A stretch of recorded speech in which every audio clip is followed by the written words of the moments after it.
Maghahanap buhay na naman tayo ngayong araw mga choy, at medyo maganda-ganda na ang weather dahil sumisilip-silip na si Haring Araw. Mahigit 1 linggo rin ako pinahirapan ng ulan. Wala nang ang pasok yung mga estudyante, pati sa government nawalan din ang pasok dahil sa bagyo. Halos araw-araw wala talagang kinikita. Puro noodles na nga lang yung inuulam ko tsaka itlog.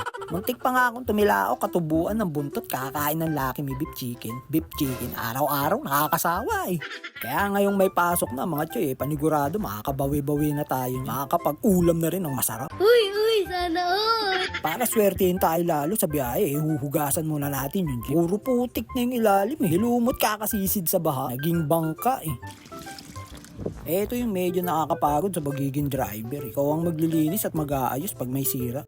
Pero kapag hindi na kaya, dinadala na namin sa paggawaan. Pero kapag ilang araw nang sira, yung tipong ginagawa ngayon, tapos kinabukasan, iba na naman yung sira. Sunod na araw, na naman yung sira. Panigurado, puro pas muna rin araw-araw ang bayad ng 5-6 sa Bombay na ito. Stupid!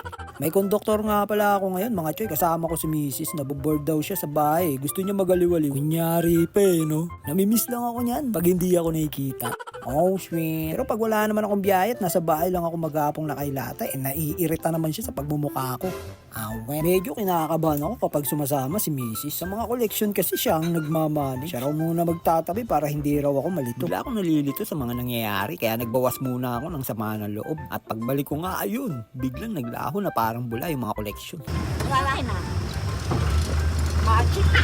Wala na tayo magagawa kapag ganyan mga choy. Kaya gagamitan na natin ang ipinagbabawal na teknik. Magkano? Magkano doon?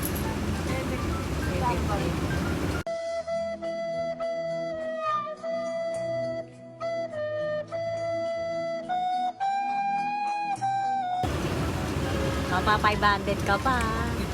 Kupit pa. Nalusot pa nga. Bulilyaso mga choy. Bawi na lang sa susunod.